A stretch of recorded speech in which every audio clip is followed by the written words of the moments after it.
allegiance to the flag of the United States of America and to the republic for which it stands, one nation. If you please bow your heads for the invocation. Father God, we come humbly before you and we ask you for your divine wisdom in the decisions that we make on behalf of the great residents of Torrance County. We thank you for the moisture that you have sent us in this past couple of months, and we ask that you continue to send us more. We pray, Father God, that you will let Torrance County shine as a place for business opportunity and where people can get back to work. I pray that you take care of all the youth in this county and just help us with the important decisions that we make tonight. And may everything we do be for your glory. In Jesus' name I pray. Amen. Amen.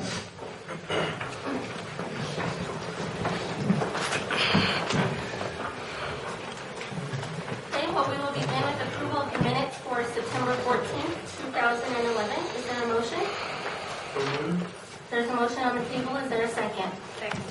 It's been moved and seconded. Any discussion? Seeing none, all those in favor, please say aye. Aye. Aye. Motion passes. We will now go to approval of the meeting agenda, and I would respectfully request that we move item number 14 to item number 1, and items 6 through 10 to go immediately after that, and then we'll go into the agenda as it is written. Would that be okay? Yes. Okay. Yes. All right, great. Thank you so much. So, may I have a motion to approve the meeting agenda as revised? Thank you. Is there a second? Second motion. It's been moved and seconded. All those in favor, please say aye. Aye. Aye. Motion passes. We will now go to approval of the consent agenda. Is there a motion? Madam Chair, I move that we approve the consent agenda. Thank you. There's a motion on the table. Is there a second? Second. It's been moved and seconded. Any discussion? Seeing none, all those in favor say aye. Aye. Aye. Motion passes. We will now go to public requests. This is limited to 2 minutes per person on any item that's not currently listed on the agenda. Is there anyone that has anything? Hi. Please come to the podium. Thank you. Caroline Bowman, Madam Manager and Commission. I'd like to mention what I saw that was good for the county this month. I was at the Moyer transfer station, and I saw an electronics recycle truck picking up electronics waste from one of the bins. So I checked at the office, and Adrian told me that there's no charge for that to the county, and it's a win-win-win all the way around. We get the things out of our homes, businesses, the schools, the law enforcement, everybody that has electronic recycles uses that, and that there's no charge for the company to come pick it up. So I think that's a very good thing for the county. Absolutely. And I've enjoyed these evening meetings. The last one you probably will have next month. I have a conflict, so I won't be here. So thanks for this opportunity. Thank you, Carol, for always coming and bringing something positive. We appreciate that. Anyone else? Rick?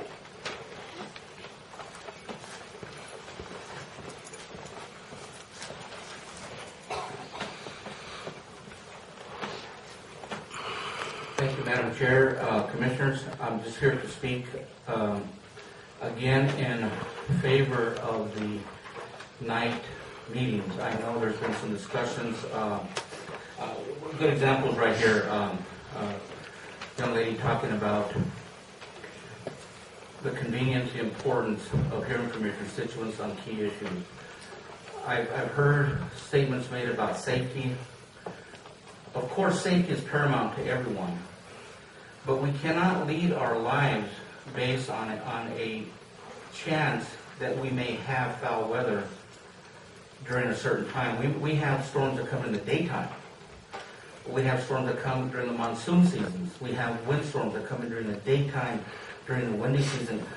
I'm not trying to bring down the issue of safety or whatnot on snow days, but we have snow days for employees not to come to work when the weather is bad. At the discretion of the commission, if the weather is projected to be severe, a meeting could either be postponed, like it has been in the daytime. There is precedent set where meetings have been moved or rescheduled or canceled altogether because of the weather, also for the daytime.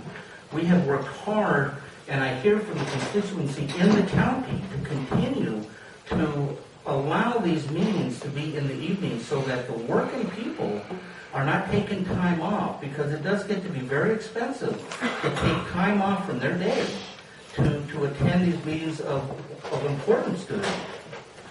Tonight, there's many issues that we choose to support, where if it was during the daytime, I know myself and several people here would not be able to attend the meeting and voice their support or opposition, which is key, I know, on how you address the issue. So again, I plead that you consider to continue with the meetings in the evenings, so that your constituency and your property owners and your taxpayers can continue to support the agendas presented by the commission. Thank you very much. Thank you, Rick, very much for your input. Is there anyone else? Okay. So now we will move on to item number 1, which is now ratification of the CYFD Amendment number 3. Pat Lincoln?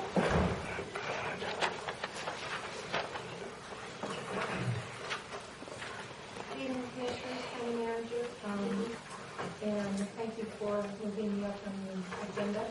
I have to beg your forgiveness for being so absent and anxious to ask for the first time in my life. I've been anesthesia, I've been very ill. So my family's let me off the house arrest for a while, and I'm getting better, so I appreciate that a lot. The ratification of the Juvenile Justice Board Amendment number 3 is actually the funding to cover the next 3 quarters of the Juvenile Justice Board program. So it will extend some of our existing programs and allow us to move into some new programming based on our development of our strategic plan. It was decided, if you remember, it was decided at the end of June to just do this year as a series of extensions, because the contracts were going to be so late and we didn't want to interrupt programming. And in probably late November or early December, we're going to be going into an RFP process for the coming 4-year cycle. So we would ask for your ratification of this amendment so we can continue with the justice program. Okay, thank you, Pat. We're now at the table for questions. Are there any questions?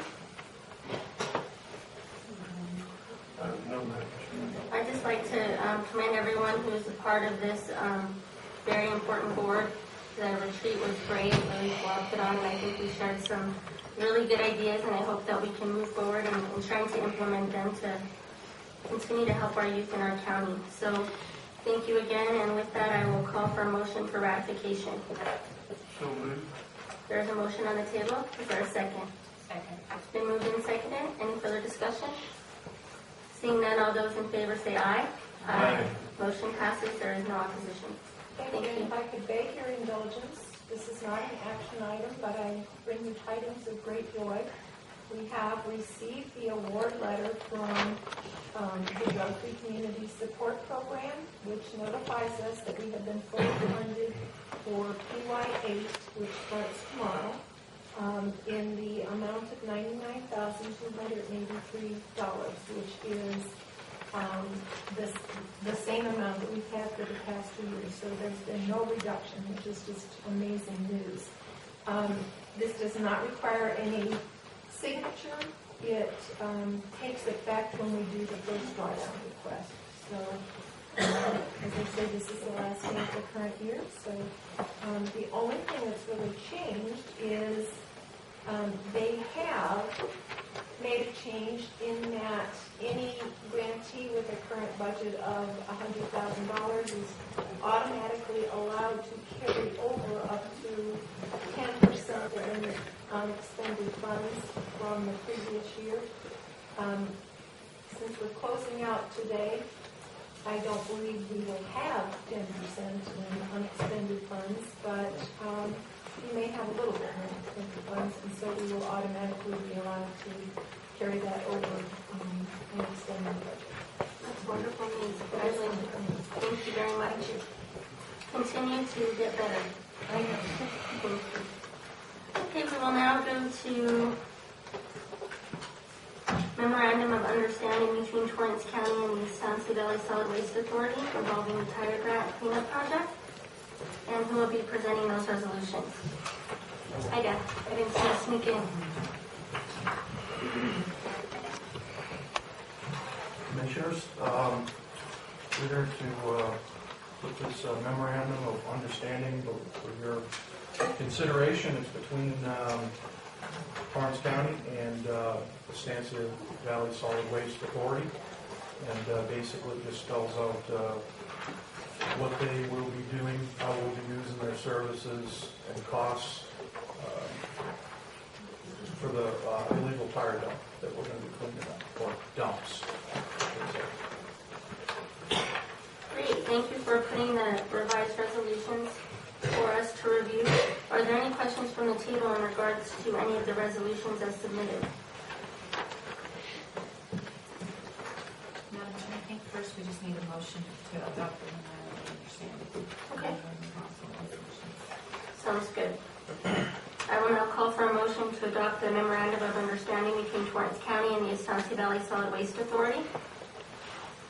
So moved. Okay, there's a motion on the table. Is there a second? Second. Thank you. Are there any questions? Okay. Since there are no questions, all those in favor say aye. Aye. Motion passes. Okay, thank you. We did have a question, since everybody's here, we need to sign these. Absolutely. Thank you very much. Is there anything else on that? No, there isn't. Okay, thank you. Thank you, Council, for being here. We appreciate it. Okay, now we will move on to deliberation and final decision of the appeal of the, request for a road name change. I made so many changes on this. Oh, do we need do we need a motion for each one? Okay, so we'll go to that item of business for Resolution 2011-32. And we have the photos in our packet. Are there any questions? It's actually in this packet. I have no questions, Madam Chair. You don't have any questions? Okay.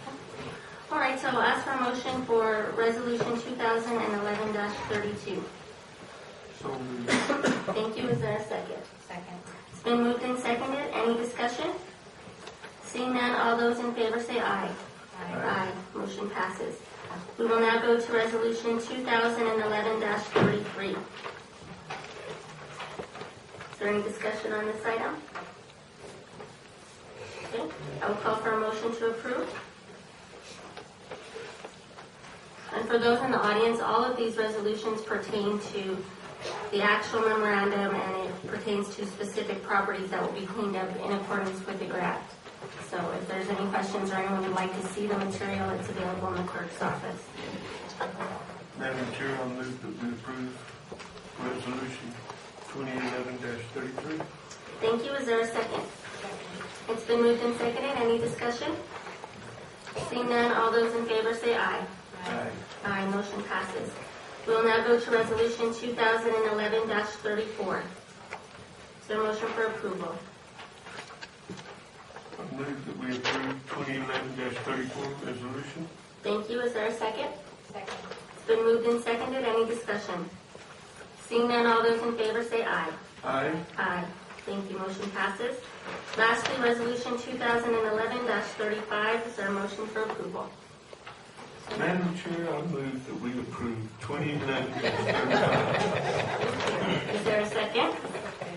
It's been moved and seconded. Any discussion? Seeing none, all those in favor say aye. Aye. Motion passes. Okay, well, we got through all of the resolutions. Great job. Thank you.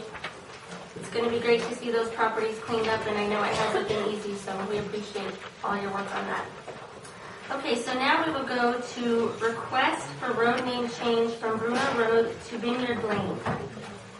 And do we have someone to present that in the audience? Hello, sir. I didn't want to mess up your name. How are you this evening? Thank you very much. Would you come to the podium, please?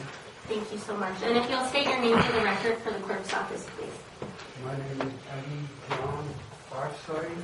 I live about 5.5 miles west of Mountain Air on Highway 60, Rocking R.L.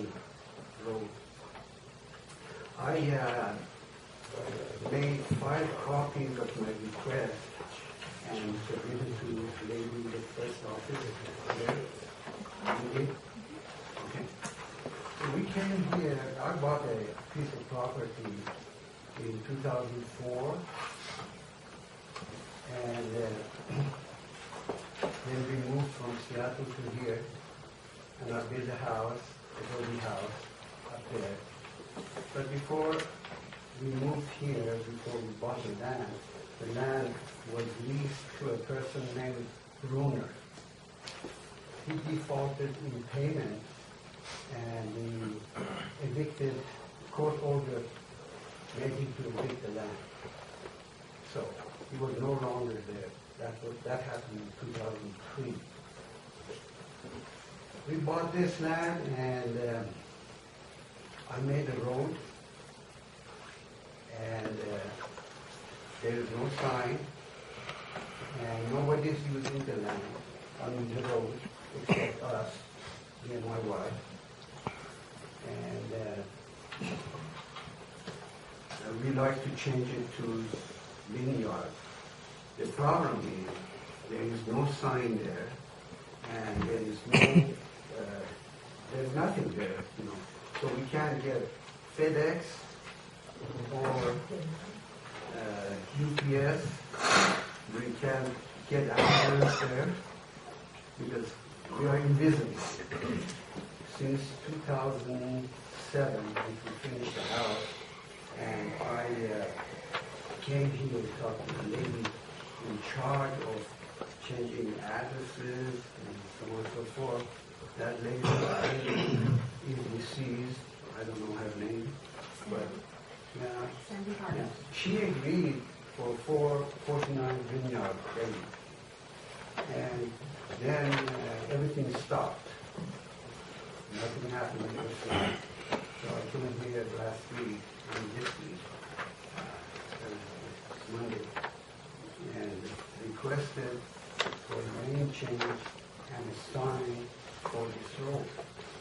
So we would be getting services like ambulance, like packages, etc., etc. And I visited Lady Annette Ortiz. She said that the panel can vote for this, and it's something that has to be resolved here. So I'm here. Okay, well, thank you for presenting that to us. We're now at the table for questions. Do we have questions, and do we have comments from staff on this request? Nick?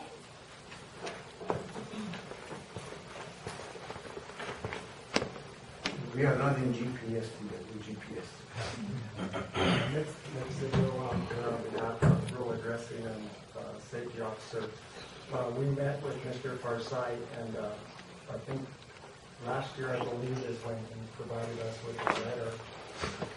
And at that time, we informed him of our ordinance, 97-6, and there are certain responsibilities that the property owner is responsible for.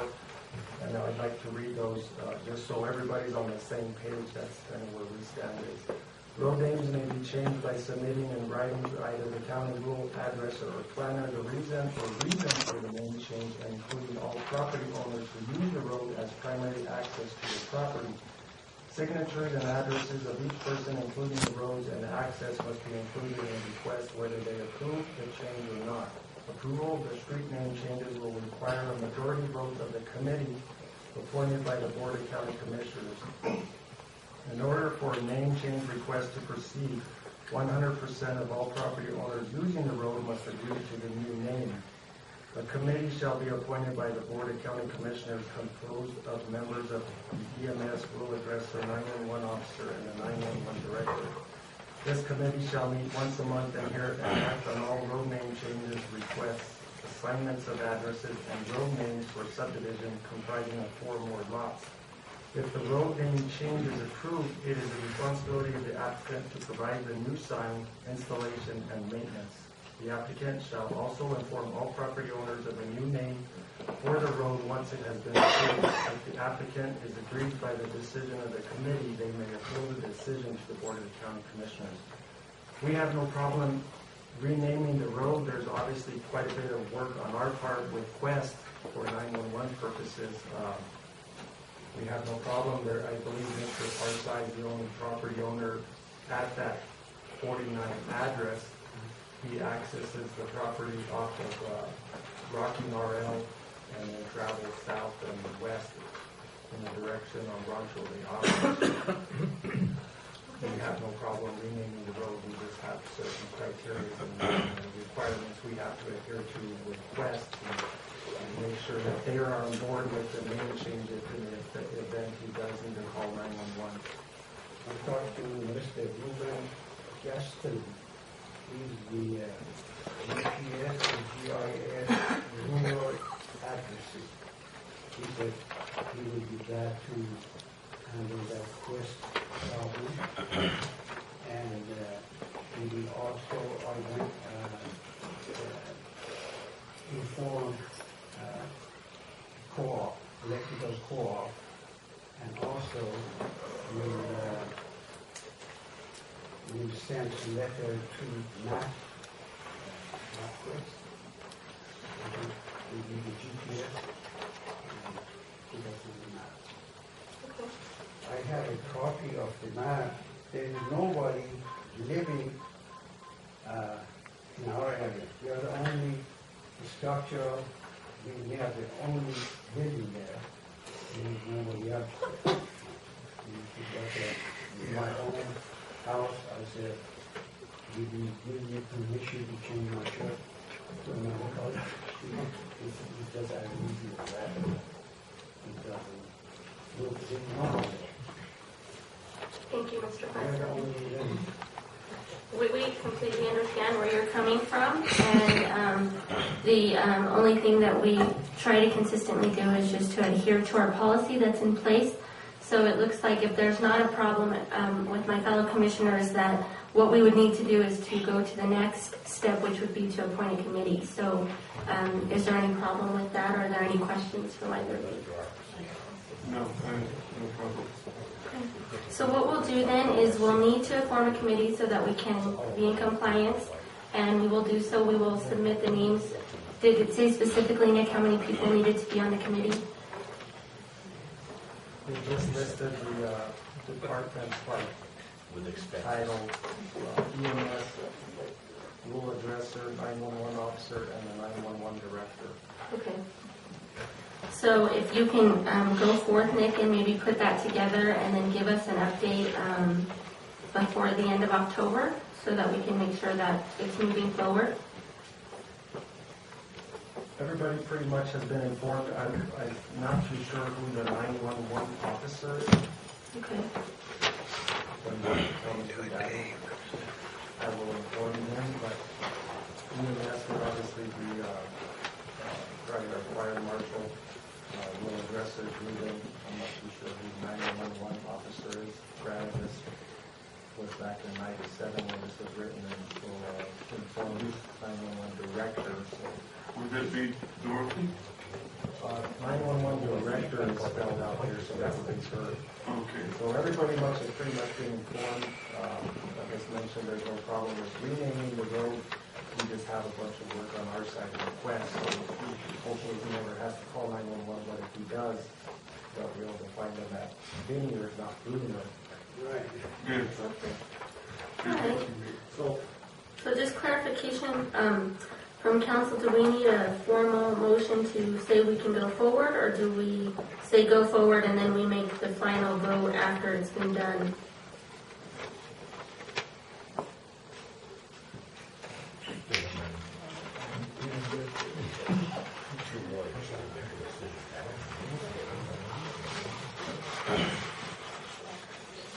We think you should do a formal first committee and then let them vote. Okay.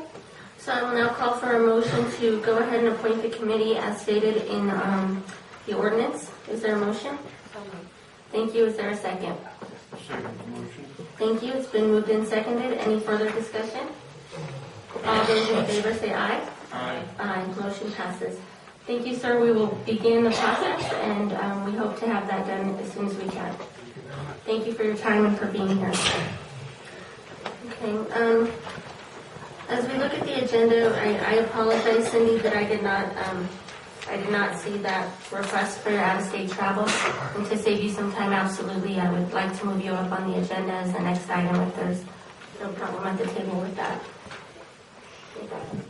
Okay, Cindy, why don't you come forward and present that, please?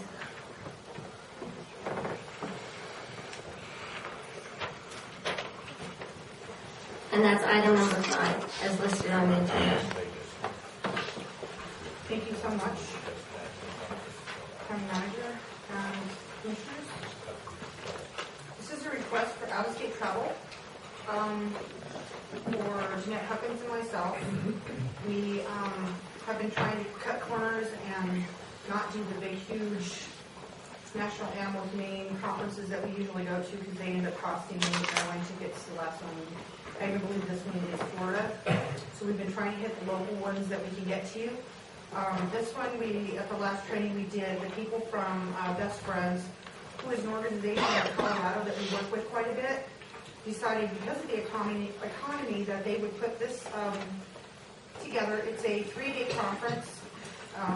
Lucky us, it's Friday, Saturday, and Sunday. Wow. We're pretty happy about that.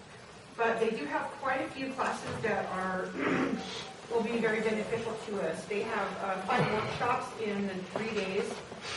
Building the basics of building a life-saving organization, how to focus your community on no-kill objectives, animal care techniques that advance your homeless pet mission, funding your building and your mission, saving lives the new fashion way, marketing, media, and communications, and exploring new worlds using social media and technology to save lives, amongst lots of speakers and different kind of things. So I do feel like this conference will have quite a bit to offer us. We have some local people out of Salt Lake, and they're not. We kind of have some of these conferences that the big huge ones, they pull people in from California and New York, and they don't quite understand how we small communities have to operate and what our funding is all about, and what kind of resources we have. So I think since this one is basically coming out of Colorado and Utah and stuff, I think maybe they will have some offer us. They are also giving us a discount. We were supposed to have all the paperwork into them. I'm sorry, I'm not very organized tonight. And I talked to the supervisor there, and she allowed us to go ahead and get the early bird registration prices, which saved us, I think, $50 or $75 per person. And I have the letter. I don't know if I attached the letter with your paperwork, but I have a letter from her stating that she'll work with our PO system and go ahead and give us the early bird pricing. Okay, thank you, Cindy. Are there questions at the table? How many people are you requesting to go? Just myself and Jeanette. And we have already put in for our POs for payment on this, and it is available in our budget. My concern with this, did you have something? My concern with this, certainly I don't want to sound hypocritical because you have all my support when it comes to all that you do at the animal shelter. Yes, ma'am. I know that one of the goals is to kind of add on to your existing building, and so, I'm trying on the staff to travel to the Association of Counties. There was many people that had to not go to that conference that usually do attend. So on this request, even though I'm 100% supportive of what you guys do, I would have to say no on this one because we did not allow a lot of the other county staff to take travel for training, and this one is actually out of state, and I would much rather save that money and try to put it towards adding on to your building at some point sooner rather than later. So that's kind of where I stand. Did you have anything in there? I think it's across the board. Don't take it personal. We're cutting back, and like I said, as much as if there's anything local or online that you guys can do, or by all means, if funding comes back in, we'll make sure that we put you further up on the list of being able to go. But I feel the same way that we need to go back and kind of just wait and see. And I know there might be questions maybe in the audience or even maybe from staff that might be in the audience. We did, at maybe 2 or 3 commission meetings ago, we did allow for the sheriff to take out-of-state travel, and we did approve his request. And I felt justified in that decision because they got a big grant that was going towards surveillance equipment. And where they were going, there were multiple vendors there, and I felt like because we were able to approve that trip, he was able to acquire the equipment at a better price. So certainly I don't want it to come across that there's any preferential treatment, but that's kind of where I stand on that because it really did add a lot of savings to us. So I don't know that we've approved any other out-of-state recently. We have, well, Jason went to pick up the brush truck, and that I think was justified. We have 2 members of dispatch going to California next week for a conference. Okay. And might I add that we're traveling in the vehicle, so we're not plane tickets or anything like Are that. you taking a county vehicle? Mhm. So it's just the gas supply there, and, we're not, like I say, we're actually not even available to stay in the hotel that they've given us because the prices are way too high, so we've been shopping that. I do understand your situation, and like I said, that's why we're trying to go the cheapest, closest places that we can go, so we're not having to do high-end hotels and, airline tickets, and this is actually, we had the Farmington trip earlier, and we have not taken any of our trainings for, I think, almost 2 years now. We haven't gone anywhere. For 2 years, you have not gone anywhere? Except the local one to Albuquerque that we do once a year, that is, we went to that training, but we haven't done anything out of state for over 2 years. And you have to add something required hourly training. No, ma'am. It's just a part of keeping up with, what's going on and trying to get more, information and help on how to get more funding and, keep that, like that. When we went 2 years ago is when we learned about how to do all the Facebook stuff and get into pet finders. And, I actually, also with my update that I'm going to give you, I have my stats here. And,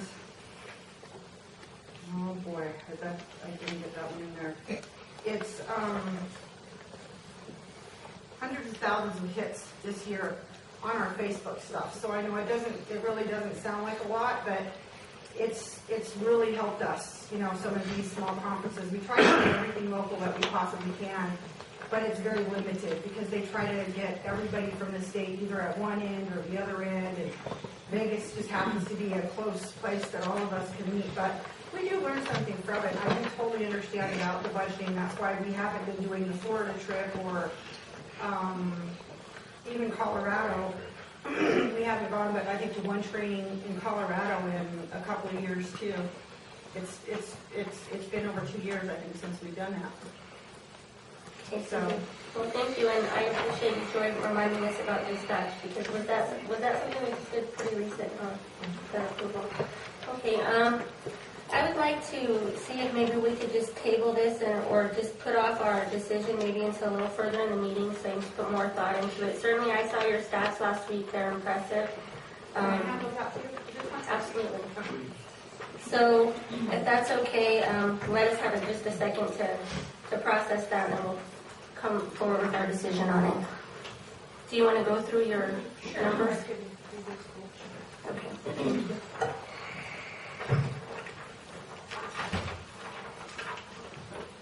Okay, since we dissolved the board, I'm not doing the every 3 months, so I did this one a little differently for you. These stats are from January of 2011 through August. We had a total number of 464 animals. We had 236 live exits and 228 non. I'd also like to bring to your attention, we had 403 from Torrance County, 5 from Mountain Air, 55 from Moriarty, and 1 from Estancia. And at the time of the stats were taken, we still had 13 left in the shelter. We had 341 dogs, 113 cats, 10 other, could be pretty much anything, usually skunks, things of that nature, and we had 4 bite cases. I'm really pleased to tell you that I still have my staff intact. We have Jeanette Huckins who's been with me 4 years, Christine Hammond 3, Liz Spalding just hit her 1-year mark, and I think I'm about 9. I lose track of that. We had an awesome open house on August 6th. We had a lot of the public come in for the low cost and reduced spay and neuter. We did quite a bit of microchipping at the time. We also want to thank the new veterinarian that used to be here in Estancia. She's going to be working with us, and we're going to start doing low-cost vaccination clinics every few months. The next one will be, I believe it's the first week in September. So we'll get all of that out for everybody before it starts turning really cold. That we're offering the low-cost vaccinating and get your county licenses and all that stuff. We've seen a steady increase in the traffic at this new location. We have adopted out a total of 61 animals. Last year, in August stats, we had only adopted out 44. So that's quite an improvement. We have also seen a huge increase in the numbers of animals that we've seen at the shelter coming in as a whole. The reduced kennel space has presented a little bit of a problem, but so far we've been able to work through it. We're still hopeful to be in line for the addition. Myself and the staff want to thank everyone for all of their help and support in regards to the new location. We're very proud of what we have already done, and it makes it possible for all of us caring for the animals in our county to give the best possible chances to finding them forever homes. I have my eyes dilated today. I'm so sorry. I'm just really having issues. In 2004, county licenses, I think this is really important. When in 2007, we only had 4 county licenses that were purchased. In 2008, we had 15. In 2009, we had 92. In 2010, we had 3. In 2011, we've had 73. So we've got a total of 188 licenses. So you can see with the new ordinance that came in place and everybody finally figuring out that we're finally here and what some of the rules are, that it's really awesome to know that people are finally finding us and being compliant. So do you have any other questions? The other 2 pages on the other side are a reference guide, so you can kind of see every month what came in. Last month in August, I think we had 44. August of 2010, we had 44 animals come in August. This year we had 82. So we've doubled. I think the location is really helped for people to kind of get there, not having to go so far out. It's in I think, a really good place. So. And we've had huge just walk-through, just people interested coming in and, can we bring donations? Can we walk dogs? Can we, what can we do to help? And so it's done everything that we hoped it would as far as that goes.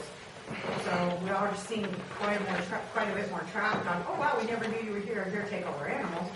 But, it's, Animal Humane is still working with us really well. We have 2 pointers that we worked really hard. We have a gentleman that's coming up on Thursday all the way from Arizona to pick up 2 for rescue. So we're still really, working to get them wherever we can find rescues and people that can take them. So it's working out. Okay. Great. Thank you, Cindy. Okay. Thank you. All right. So on that issue, since we're still actually on that item on request for out-of-state travel, would you like some time to ponder that, or are you ready with the decision? Madam Chair, I'd like to make a motion that we approve the request for the out-of-state travel. It seems that they've done everything they could to try to contain the cost,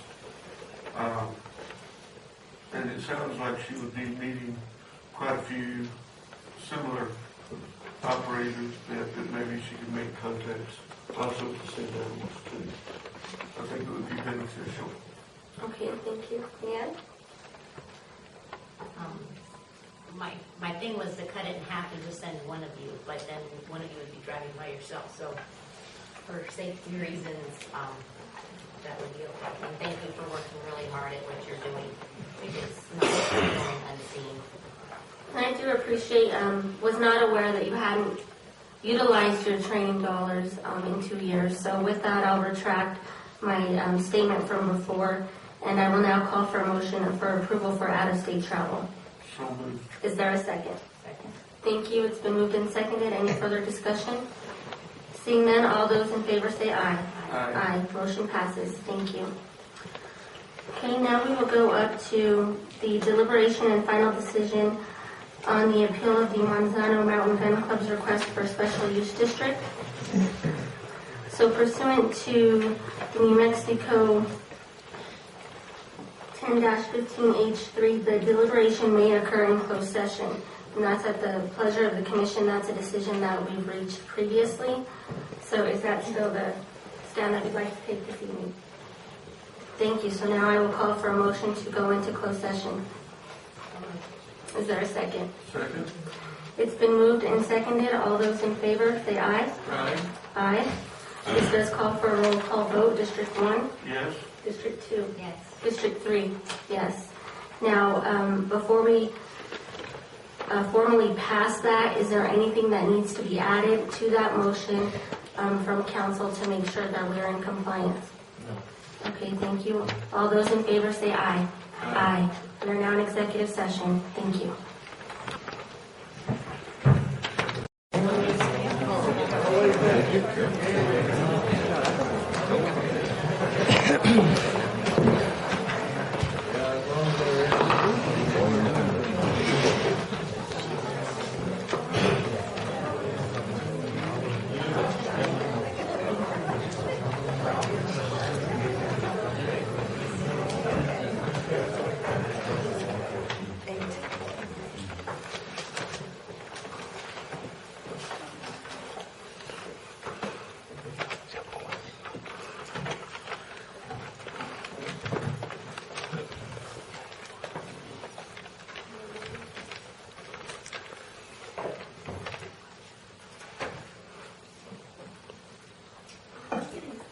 Thank you, everyone, for your patience. I'd like to now call for a motion to come out of executive session, please. So moved. Is there a second? All those in favor say aye. Aye. Aye. In executive session, we discussed exactly what was said before we went out, and that was deliberation and final decision on the appeal of the Manzano Mountain Gun Club's request for a special use district. Okay, now we are back in regular session, and we will pick up exactly on that item. I would like to go exactly to that form that was submitted by the Manzano Mountain Gun Club, so give me a second to click that.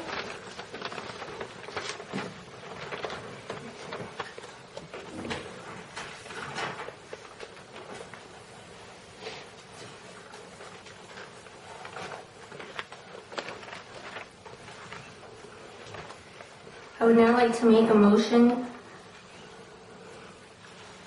to approve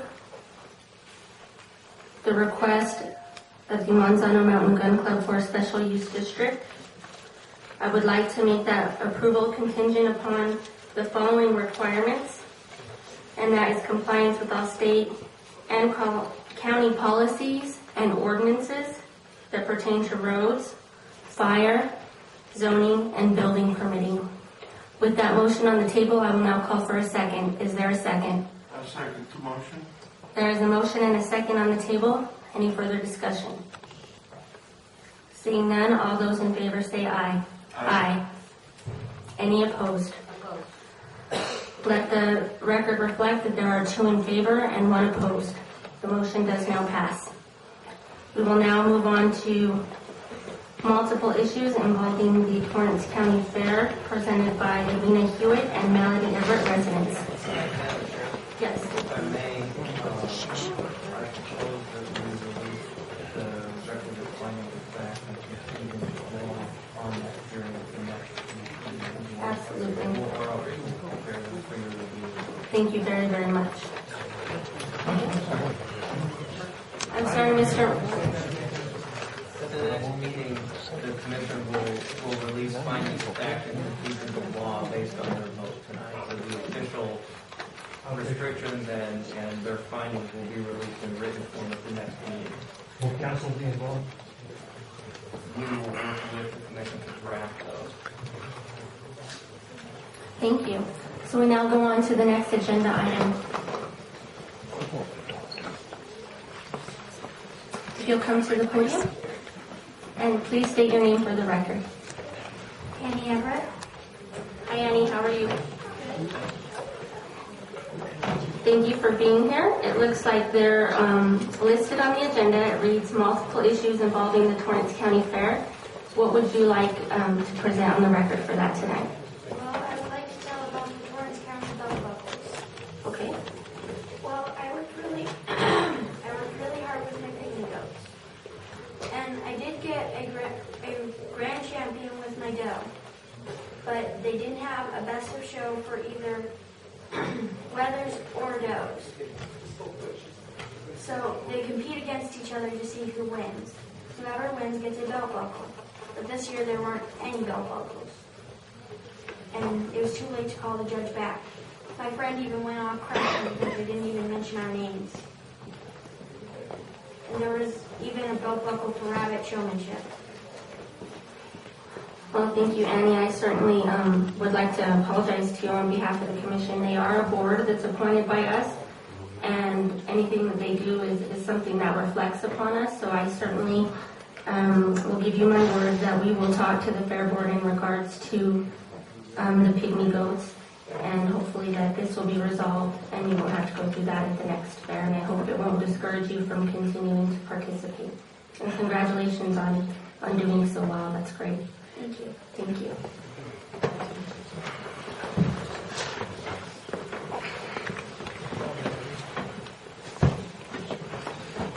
Now, please state your name for the record. Yes, my name is Ben McGee. I go by Butch. In order to follow up with Annie, they went down the list. They didn't even honor the children in this group of pygmy goats. They went through the list twice. And to me, this is wrong in the future of the kids that are coming in, because they're the easy animal to take care of, and they're trying to kick us out of the fair.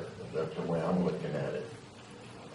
We've been in this fair going on 6 years now. We've taken ribbons, buckles, everything with it, and we've always been recognized. And I cannot understand how come that when a chicken can get a showmanship buckle, the child is not even there to show their chickens, and they just give a kid a ribbon, and that's it. And in the clover buds, they hardly even honor them. This is the upcoming children. And for me, I'm fighting for these children to come in, and the adults have to stay out of it. And I'm asking the county to kind of look into this and see why we can't even make a sale. They won't let us make the sale. And that's on the pygmy goats? That's on the pygmy goats. They have like 10 or 12 slots. I'm not for sure on the number, I'm sorry. On the meat goats, on the market goats, and I think that we should have first, second, and possibly third slots on every division that goes in there. They let everything else sell, but they want the pygmy goats in.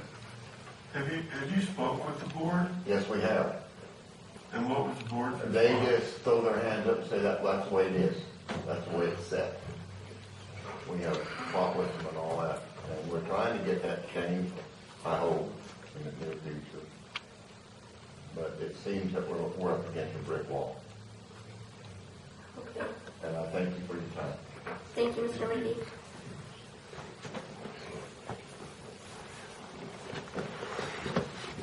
Madam President, members of the Commission, my name is David Johnson.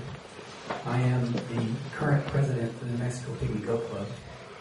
I've been in the San Jose Valley for 7 years now, although I have deep roots here because this is where we first lived when we moved out here from Oklahoma when I was 6 months old. So I've been around for a while. I know the issues they're having with pygmy goats, and you know, that's near and dear to my heart, you know, because we raise them. I have one of the largest herds in the state. They are quality animals. I have 3 permanent grand champions on my farm. I have people calling me all the time wanting quality pygmy goats. They are not cheap. I have helped these young kids, a lot of these young kids that are showing these pygmy goats with their herds. I've sold animals to them at prices that I would not even consider for other people who walk through the door. And we have one sitting in the audience tonight, and I just sold them a super quality little animal at a ridiculous price. At least a third of what she's worth. But my issue here is bigger than that. And my plea to you is this. As the county commission, you have the ability to oversee the fair board. You have the ability to disband it if you choose, to appoint fair board members. You have the ability to ensure that what the fair board does is, number one and foremost, for the kids. I don't see that. I'm sorry. This is my county too. And I don't see that with our fair board. It's not for the kids. All right? I have offered and offered and offered till I'm blue in the face till I quit. I walked away from it. 4 out of the 7 years I've been here, I've sponsored the buckle for the pygmy goats. They don't even call me anymore. Why don't they call me? Because I had the audacity at one of the awards to stand up and say, are you going to recognize Van Goat Farms for awarding the buckle? No. I said, well, I think you should. They won't even put me in the fair book. Lutricks are in the fair book. Gustons are in the fair book. All the big dollar people who are buying the cattle and the sheep and the pigs, they're in the fair book. I'm willing to pay my $125, $150 for the buckle. Why wouldn't I be recognized? And I do that, not for Van Goat Farms, but I do that for these kids. And I agree with Butch. If you have one child in 4-H, and I was 4-H raised, by the way, if you have one child in 4-H who has one animal in a category that the fair board sponsors, that child should be recognized, and there should be a buckle for that child. It means a lot to them. Annie wears hers with pride. And it means a whole lot to those kids. It shows that it gives them something for the work they've done. It shows that the adults in their lives are recognizing the fact that they're taking the time to raise these animals properly, show them the way they're supposed to be shown. I happen to have been very instrumental in getting quality pygmy goat judges out here to judge your pygmy goat judge or fair. They're friends of mine. One's a registered judge. I go to Colorado. I take my services to Colorado and I judge for them up there. I am not a licensed judge, but I judge 4-H shows up there. It's for the kids. I do it for the kids. I do not believe that our fair board has that the students, the kids, at their best interest. That's not what they're there for. And I would urge this county commission to take a real deep, hard look at that, because it needs to be for the kids. Thank you. Thank you, Mr. Johnson. Good evening, Commissioners. I'm Melody Everett, and I'm going to sort of fill in some blanks because we're showing pygmy goats, we happen to have a lot of people who are interested in pygmy goats here tonight, but we are sort of looking at the bigger picture. And Annie, when they picked the grand champion wether and the grand champion doe, I went up to the judge and said, I think there's only one pygmy goat buckle, and you need to show those two against each other. And the judge was adamant, we don't show males against females. I said, I know, but that's what they do here, because we only get one buckle in pygmy goats. So I went looking for a member of the fair board and couldn't find one anywhere, and ended up back in the exhibit hall and tried the door to the other exhibit hall, and it was locked. And everyone in the exhibit part of the fair said they're having a meeting in there and you're not allowed to go in. As far as I'm concerned, that's a violation of the Open Meetings Act. They didn't notice the meeting, and they were having a meeting behind a locked door and the public is not allowed to come. And that pretty much summarizes their attitude toward everything. They don't think that the public should be involved in their decisions because they pretty much feel like they're omnipotent. And because of that attitude, the fair has shrunk drastically, even since we've been showing there. I mean, there's nothing there. There's no reason anybody who doesn't have an animal in there wants to even go, because they're pretty bound and determined to shrink it down to pigs and steers. And anybody else who has any other kind of animal, they just treat us like stepchildren until we go away, until we get discouraged and go away. I am not just going to complain and not do anything about it. I have agreed to take over the Pygmy Goat Show so that we can try to make it better.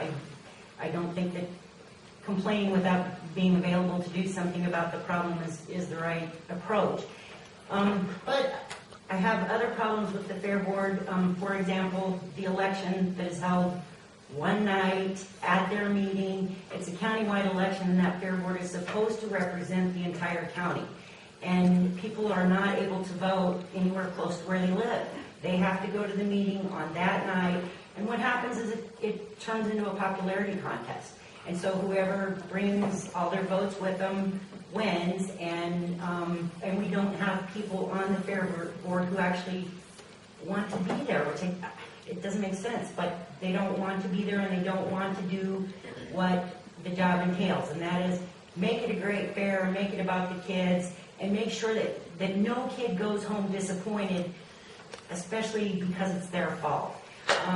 Kids, we all do it so the kids learn how to lose and how to be good sportsmen, but a kid going home disappointed because the Fair Board didn't follow the rules that they printed in the Fair Book, or because the Fair Board neglected to order buckles for pygmy goats at all, that's just a shame. And kids shouldn't be disappointed. Kids should be our main goal in the county fair.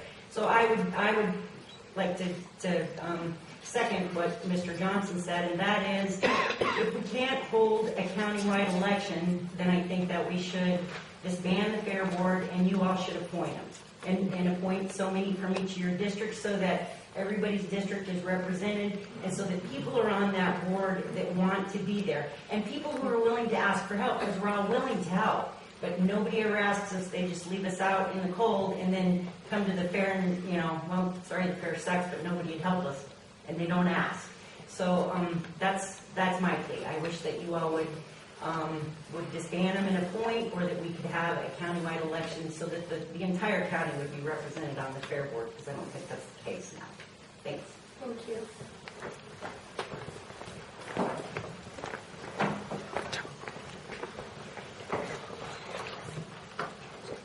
How are you folks?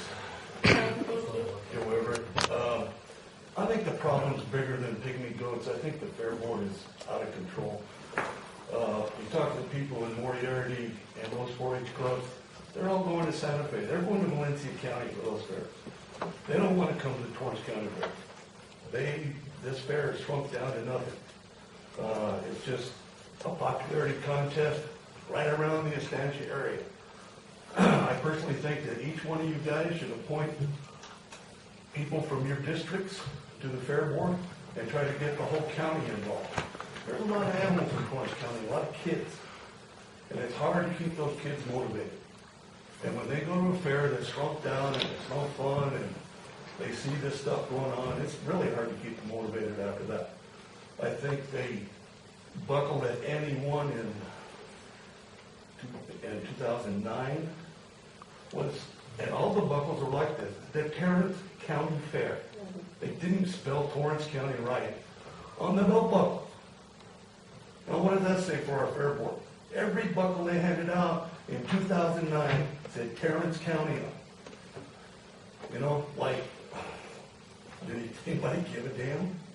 So I think the commissioners need to look at what's going on with the Fair Board and see if they can dissolve some way to appoint members, make this thing bigger than Estancia community. Thank you. Thank you, Mr. Trevor.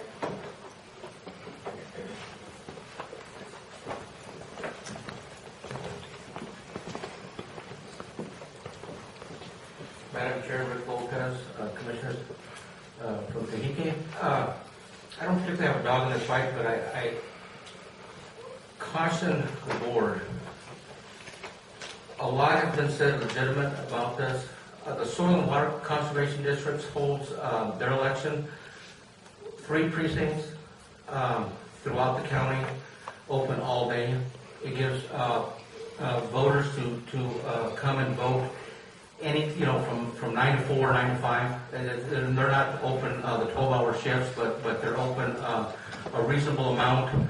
You can have one in Moriarty, one in Estancia, maybe one in Mountain Air, the 3 largest populated areas where people can come to vote. That might resolve that issue. I caution the board or the commission on appointing. That was the big concern, and I think, Vanessa, you were the only one that was elected and I may be wrong, but when you all took control of the Fair Board, the big concern was that the commission take away those positions and make them appointed, because then they become political at that point. Because you come from 3 districts, you'll be allowed to appoint 2 people or 1 person or whatnot, but then it becomes political at that point. You're taking away the will of the people to elect. I say open up the election for an all-day purpose. If these folks can't round up enough folks to go out and vote their people in, it's their loss. But you're giving them an opportunity of 8 hours to rally the troops to come out to cast their vote.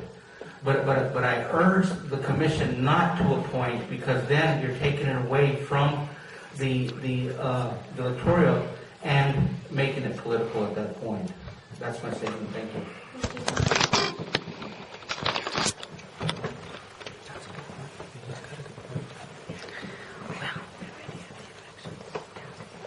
Everybody knows me, everybody's good. This was as of right now, unless things change, this was my first and last Torrance County Fair experience. Nothing was sane or stable in my head. Torrance County bred, prime example, didn't know anything about that until after our kids were done. I'm like, what's that? Oh, that's something that these kids could enter animals in. If their animals were bred in Torrance County, that's pretty near every freaking animal that's in that fairground during that fair. We didn't know about it. My kid couldn't compete in that because we were unaware. There was no scheduling that anybody really got. It was announced from the podium. You couldn't pre-plan activities. It was just a hodgepodge. You asked for guidance and direction as a brand new person even during the sign-up process. There was nothing warm or inviting about that whatsoever. And with all due respects to Mr. Lopez, I disagree with him. If you guys are going to let this remain in an elected type seating, then yes, open it up to the county and run a full ballot election. Otherwise, I think it should be appointed. You've got appointed boards right now that I believe are serving the county very well. Is it political? It's already political. In my opinion, from what I saw in my first and possibly last experience with the fair, it's 100% political. Long-time families hold the bulk of the fair. I'm not disputing that they shouldn't have pecking order because they've done it for a very long time, but it's extremely exclusionary. Extremely. So, that's kind of my points if that gives you any merit to it. Thank you. Thank you.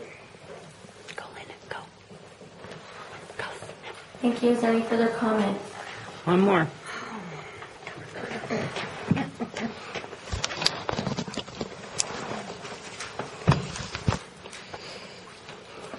Good evening. My name is Linda Bourne, and I'm one of those longtime families from the Torrance County Fair.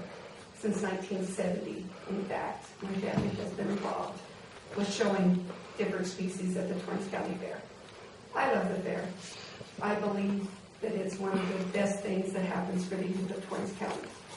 I also think that any board that serves with no compensation has to be recognized for the effort they put into it. But I think as times change, things have to change with it.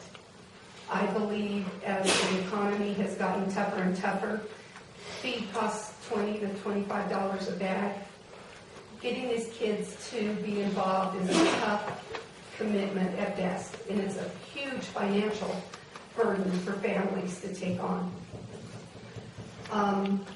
the estimates range pretty high on anything on what but it's probably going to cost you $1,500 to feed that steer, and that's just feed. That doesn't cost purchasing the animal, and you're lucky if you'll get that back at the sale. So there's a lot of issues out there, and part of what I see that's happened to the fair, even from when I was a small child, is that there's not a lot there to draw the folks that aren't livestock people. Just regular Joe Blow on the street.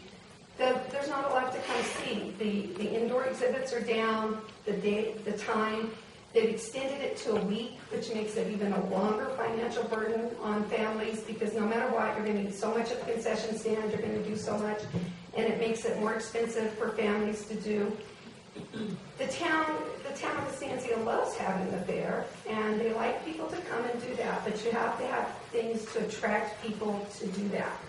And if they don't have advertising and they don't have things out there where people is aware of what's going on, you're not going to attract people over there. So as a consequence, the number of people coming to view those shows has went down, as well as nearly numbers in nearly every species shown out there. Used to, it took all day to show the hogs. Now it takes about 2.5 hours, because our numbers have went from 205 hogs to about 86. So I think things could be reorganized and consolidated and advertised better.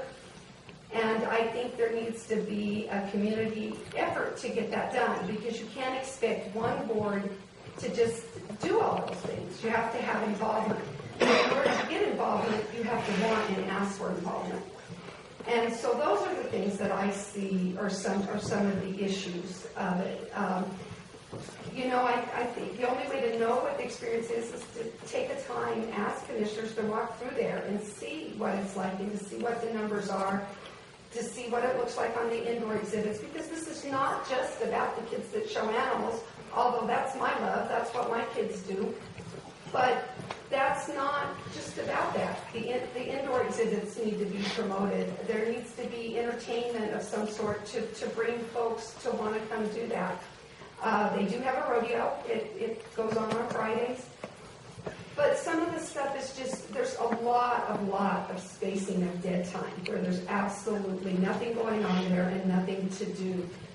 And I think there's been some ideas. There's been some horse pull ideas put out there. When I was a kid, they had arena activities. They had a grease pig contest, a calf scramble, and those kind of things. That stuff's all kind of went away. I'm not really sure why or because, but I think there's some issues there that need to be taken a look at and addressed. And I'm not saying that I don't believe the Fair Board isn't aware that they're there. I believe it. I just think they don't, it's just maybe too big now to know how to get your arms back around it. So maybe even some guidance, or some ideas put in there. And it has become, way back when, and I don't know when it changed, people who ran from the Fair Board ran from districts similar to the commissioner districts, and that's no longer the case. Now it's kind of an at-large type election, and I don't know exactly why that happened, but it's just kind of migrated through the years. So when you happen, you lose different folks from different parts of the county with different perspectives and different needs not being met.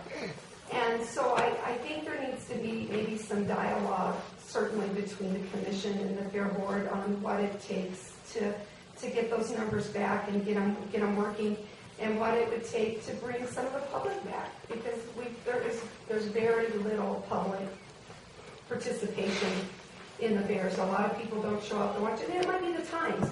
Maybe if some of the shows were at night as opposed to during the day, because nearly every household today has two working parents. At our household, we literally take our vacation that week, because that's the only way we can do it for our kids to participate. So I think the options are there. I think the willingness is there. I think a lot of things can be there. I think maybe it's just reached the point that it needs some guidance to get there. Thank you. Thank you, Linda.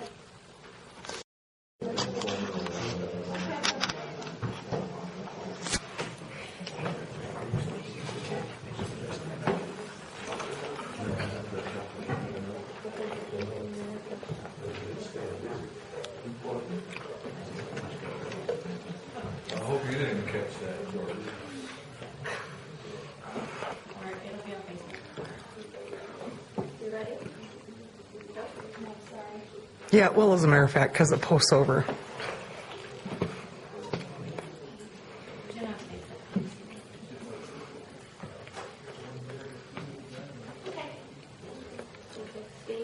I just have our numbers for the first quarter of the 2012 fiscal year.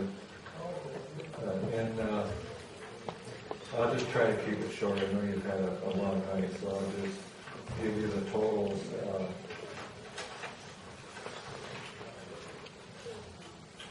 The first quarter so far between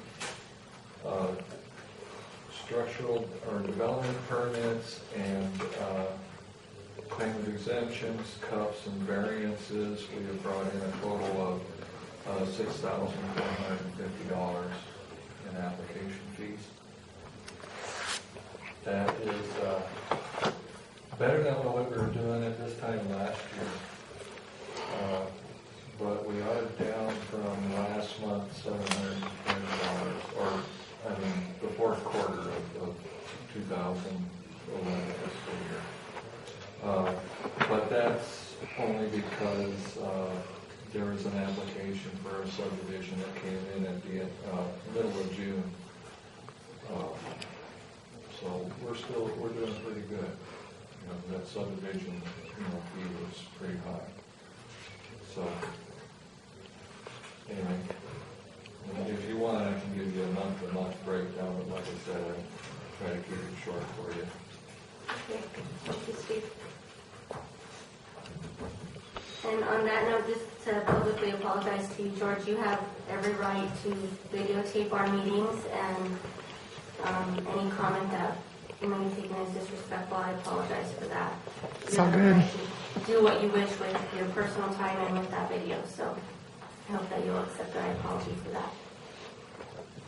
Okay, so now we have an update from the emergency manager in our packet. Are there any other updates? Annette, do you have any update? You want the anniversaries? Sure.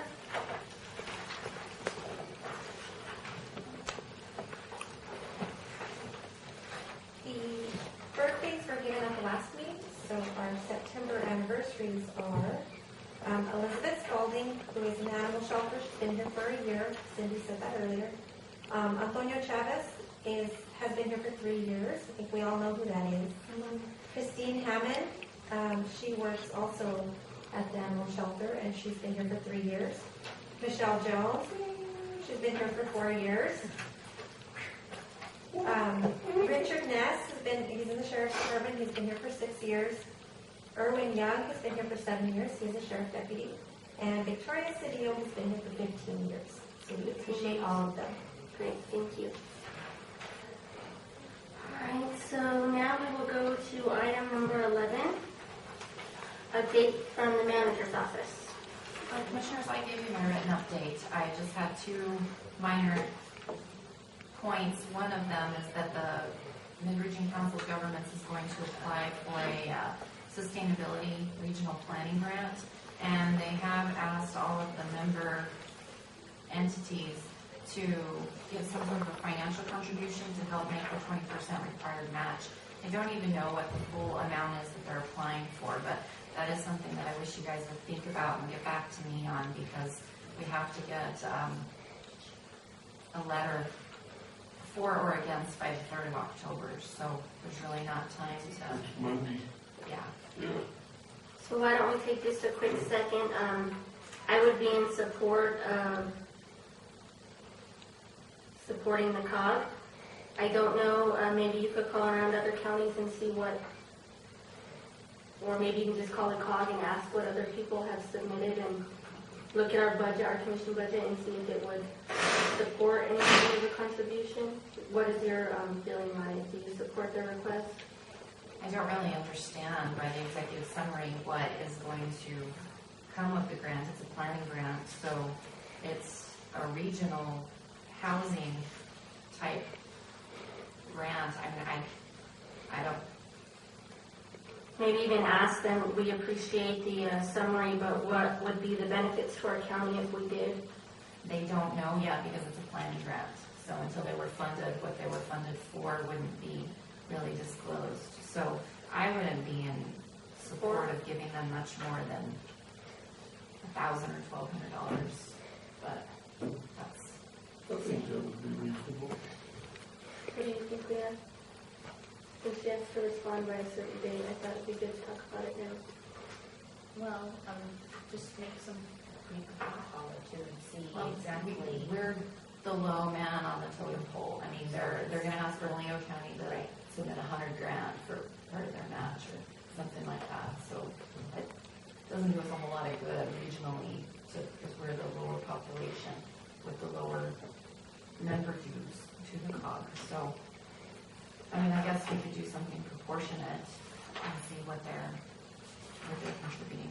I can do that in the next stages. Yeah, and just use your discretion. I mean, 1,000, you might even be lower than that, who knows, but just, so that you feel more comfortable, okay with what you're doing and what everybody else is doing with theirs, and then just use your discretion.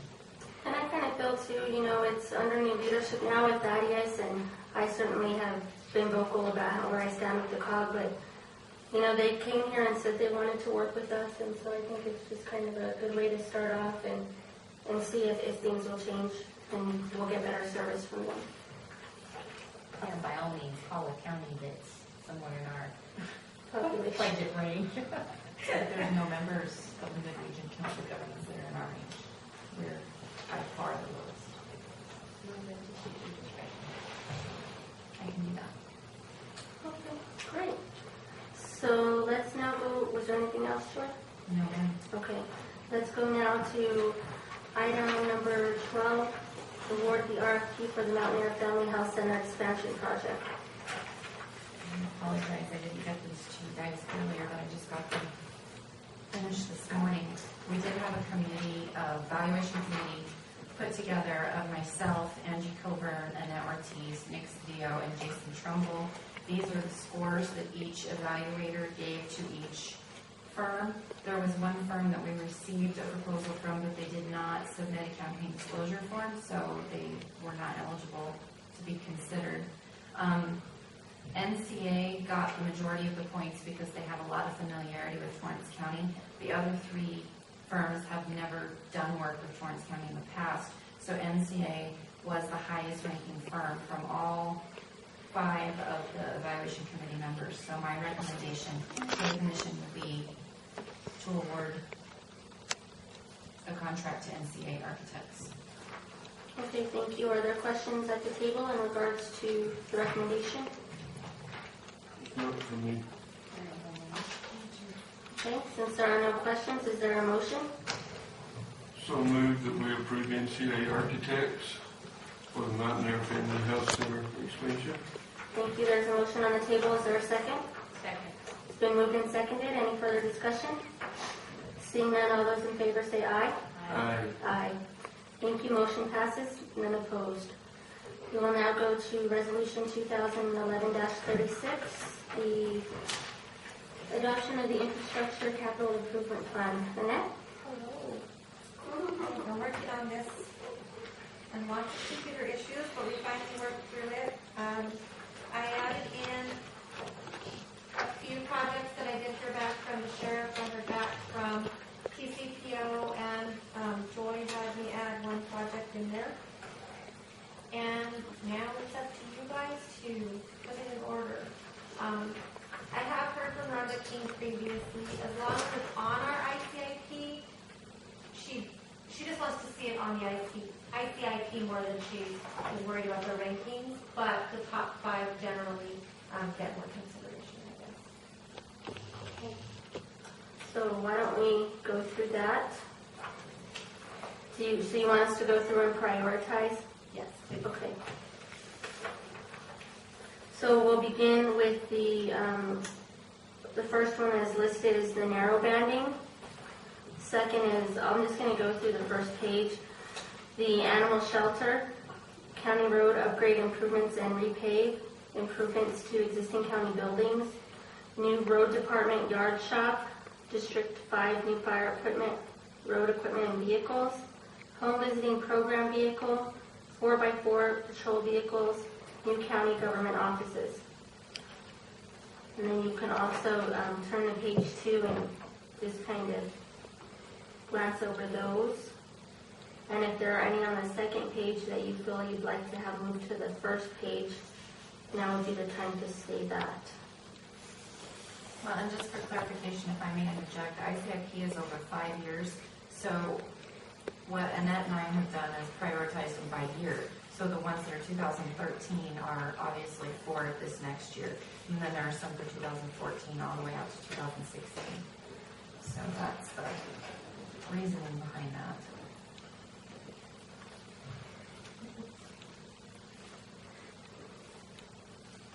So on the narrow banding, which I think of course is important, so that would be just grant opportunities that we could apply for or support other people that are working on that. The reason Joey and I had put that as number 1 or put it pretty high on our priority list is because we do have a deadline of January 2013. So if that money could be coming in sooner than later, that was kind of our reasoning on that one. Is this what Dorothy had mentioned to us? Okay. All right, so the new animal shelter, I think that we've worked really hard on the animal shelter, and I think it's in a good place, and I do think that we could add on to it. You guys can interject at any time,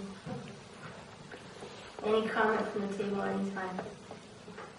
Well, the 100,000, that's for the addition? Well, number 1, when I was trained to do the ICIP, they always say to highball it. That way, if they only give you a portion of what you're asking for, you might get covered. Okay.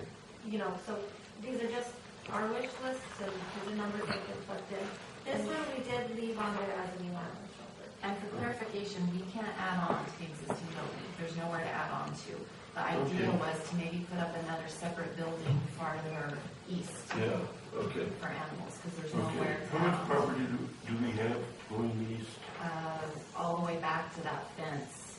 So it's 200 yards? probably closer to 100. Okay, okay. Okay, so it's, because when I had talked to her last week, when I went over there to ask about shots, she said that she thought we could add on up to, you know where the fence is in the back? She wanted to add on to up to where that fence is and then move those kennels that are out there. So I just think, I think it's important. I think we're on the right track for the animal shelter, just figuring out whether we add on there or if we go into a different building or. We can't add on. Cannot. There's no room. There's a septic tank on one side, a highway on the other side, and a property line on the other side. We can't add on. And the dispatch parking lot on the other side. So it's not possible. It would have to be a separate building. Okay. So we got clarification as to why the $100,000 is there. And any question is a good question because I've been through the ICIP, so don't hold back your questions because you think it might not be a good one. This is a good time to learn it and kind of prioritize what we think is important collectively. Okay, then I won't feel stupid for asking this one then. Is this money that we're asking the state to give us? This is a plan that we put together to show Congress, legislatures, all of the state agencies that these are projects that Torrance County feels important. So we may be trying to pull funds out of our general fund to complete these projects. We might be looking for capital outlay if it was to ever exist again to look for those projects. We might be getting a loan for those projects. Or if there was some sort of funding, through USDA grant funding available for animal shelters, then it would be identified that we should be eligible for that because we prioritize that as a need in our county. Okay. So basically, this is just a plan that each entity is supposed to submit annually to show for 5 years this is the important projects that we want to fund. Somehow. We don't know how we want to fund them, but we want to fund them. Okay. And I always think it's a great plan to have county roads upgrades and improvements always towards the top, because that's, in our county, we have so many roads. And I think improvements to existing county buildings is very important too, just trying to keep up with what we have.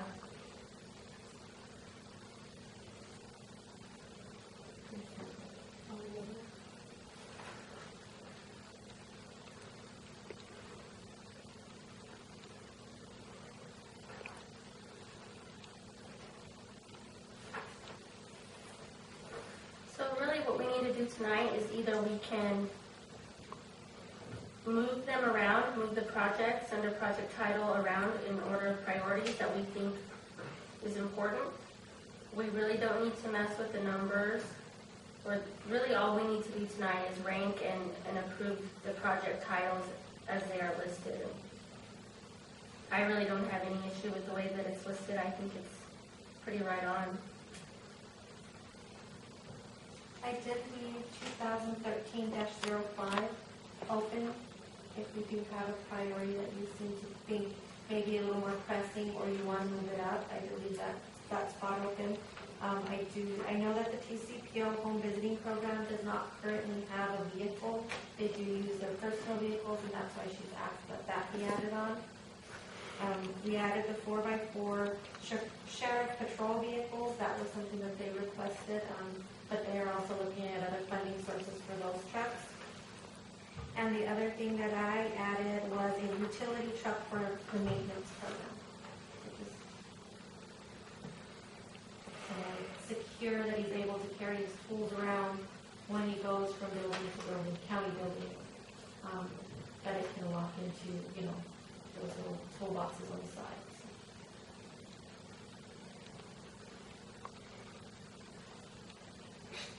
How about even if we just combined one and made a project title that referenced vehicles, because it seems like the sheriff's department needs some, the home visiting needs some, maintenance could use one, or would that affect the funding when we go after it and we do this separately? I would recommend you leave them listed separately, because if we were to receive some sort of an allocation for vehicles, then how would we split it up?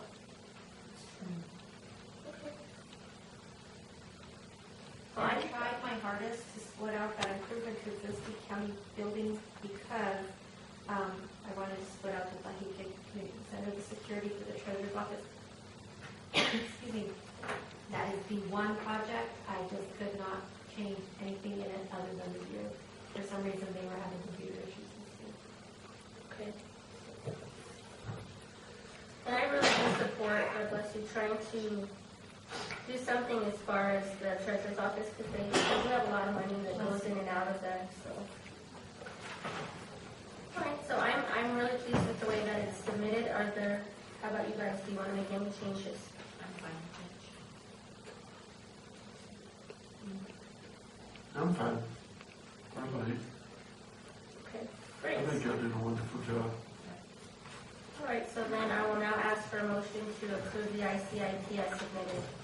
So, I second it. Thank you. It's been moved and seconded. No more discussion. All those in favor? Aye. Aye. Aye. Motion passes. None opposed. Okay, did we get everything? Yes, So thank you. Is there? questions? Oh, excuse me. Did you finish what you were working on with Cindy? Yes. Did you? Okay, sorry. There is a question, Joy, in regards to cell phones from Life. How are we doing with that? And the reason that I ask is that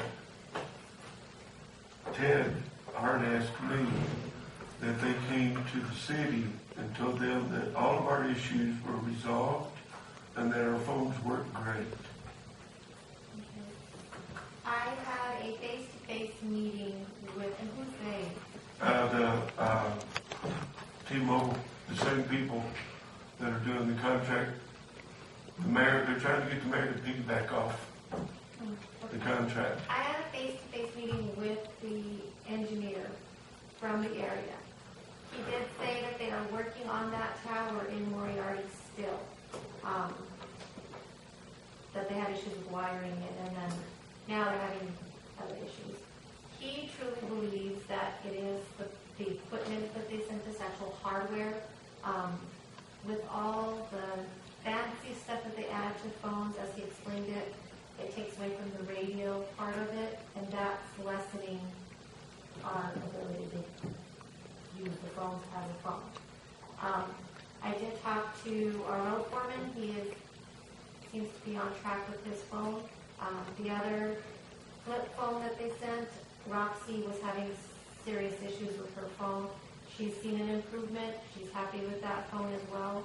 So that's kind of where we're at right now. He did say they are working on that Moriarty tower, but it does keep going down, and then they pick it back up again. So, Okay. but I did have a face-to-face meeting with somebody.